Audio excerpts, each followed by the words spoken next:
Assalamualaikum warahmatullahi wabarakatuh. Hari ini kita akan mengenal sejarah kebudayaan Islam tentang kerajaan-kerajaan Islam yang berada di daerah Jawa, Demak, Pajang, Mataram, Banten, Cirebon. Langsung saja kita saksikan kerajaan-kerajaan Islam. Sedikit pembahasan saya. Yang pertama tentang kerajaan Islam di Jawa, kita harus menguasai terlebih dahulu kerajaan-kerajaan Islam. Yang pertama, kerajaan Demak. Dan Islam pertama yang di tanah Jawa, pusat pemerintahnya terletak di Demak, itu dikatakan 22 km dari Semarang, berdiri tahun 1500, artinya awal abad ke-16, dan mereka menggeser kerajaan Hindu Majapahit. Kenapa namanya Majapahit? Katanya silsilahnya adalah dari buah maja yang pahit. Raja pertama Kesultanan Demak ini adalah Raden Patah, atau kita dengan singkat RF, yang memerintah tahun 1500 sampai 1518 Masehi, itu kisaran 18 tahun. Raja pemimpin yang berkuasa yang terkenal kita kenal dengan Pati Yunus, Sultan Trenggono, dan Joko Tingkir atau Jaka Tingkir. Peninggalan kerajaan Demak yang paling terkenal yaitu Masjid Agung Demak. Kita bisa lihat di sini Masjid Agung Demak. Di sini ada punden berundak-undak, ada 3 yang artinya iman, Islam, dan ihsan. Dan di sini karakter dari kubahnya adalah setengah lingkaran, yang artinya budayanya berasal dari Timur Tengah. Selanjutnya kerajaan yang ada di Banten. Ini dari peta tadi kita lihat dari barat pantai Jawa sampai ke Lampung sekarang ini.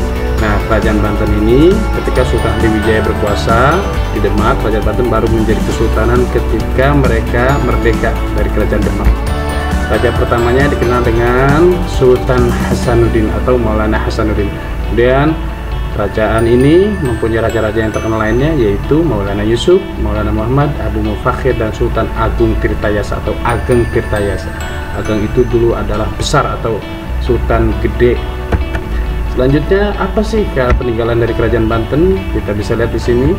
Sama masih coraknya ada di sini setengah lingkaran kubahnya. Kemudian di sini masjidnya pundan berundak-undak, unsur kejawen, iman, Islam, dan ihsan. Yang ketiga, kerajaan Mataram. Berdirinya kerajaan ini berawal ketika Joko Tingkir atau bisa dikatakan Jaka Tingkir dari Pajang itu meminta bantuan Ki Ageng Pamanahan atau Ki Gede Pamanahan, karena Ageng dan Gede itu sama. Kemudian mereka dari pedalaman untuk membantu menumpas pemberontakan Arya Panasang. Ceritanya panjang sekali di situ, namun kita singkat saja di sini. Dan di Demak pendirinya pada waktu itu adalah Sutawijaya. Pemimpin lain yang terkenal pada masa itu adalah Sedok Krapyak atau Mas Jolang. Biasa dikenal dalam film-film itu Mas Jolang, bukan Sedok Krapyak. Ada lagi Sultan Agung Hanyokrokusumo, Amangkurat I dan Amangkurat II. Apa sih peninggalan kerajaan Mataram ini? Salah satunya kita bisa lihat Masjid Gede Kauman. Kenapa sekali lagi Pak ini peninggalannya berupa masjid-masjid terus? Karena memang Bapak uploadnya adalah masjid agar lebih islamis. Di sini bisa kita lihat ada punden berundak-undak atau segitiga lagi yang menyatakan iman, Islam, dan ihsan. Yang keempat, berikutnya kerajaan Pajang. Dari kerajaan ini adalah Jaka Tingkir alias Sultan Hadiwijaya, menantu dari Sultan Trenggono. Silsilahnya artinya mereka sama. Mereka mengandung sistem monarki absolut. Kerajaan atau kekuasaan yang dipimpin oleh turun-temurun regenerasi. Nah, Raja Demak ketiga sebelum mendirikan kesultanan, Joko Tingkir diangkat oleh Sultan Trenggono menjadi penguasa adipati wilayah Pajang.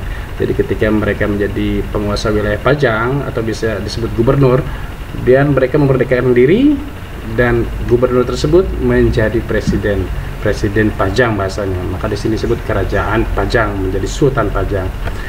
Peninggalannya itu Masjid Laweyan. Kita masih bisa lihat di sini masih seperti kekinian, tapi di sini arsitekturnya lihat bulat-bulat. Ini masih ada di Surakarta. Dan terakhir kerajaan Cirebon adalah sebuah kesultanan yang ternama pada abad ke-15. Abad ke-15 ini antara kisaran tahun 1401 sampai dengan 1500. Ini ada di pantai utara Pulau Jawa. Jelas di sini kerajaan Jawa berarti adanya di Jawa. Bahasa yang digunakan pada masa itu adalah bahasa Cirebon, Sunda, dan Jawa. Sultan Cirebon yang pertama yang terkenal adalah Pangeran Walang Sungsang. Unik sekali namanya. Sultan Cirebon pertama ini kemudian digantikan oleh Sultan Cirebon yang kedua, Sunan Gunung Jati, yang kita kenal dengan Wali Songo, ya. Dan kemudian kerajaan ini tahun 1430 didirikannya. Apa sih peninggalan kerajaan Cirebon? Yang bisa kita lihat yang unik itu adalah Keraton Kasukuhan Cirebon, kita bisa lihat di sini. Artinya banyak sekali sebenarnya peninggalan kerajaan di Jawa, cuma hanya sedikit yang Bapak referensikan, dan lebihnya kalian bisa share di sosial media lainnya. Akhirul kalam, fastabiqul khairah, berlomba dalam kebaikan. Wassalamualaikum warahmatullahi wabarakatuh.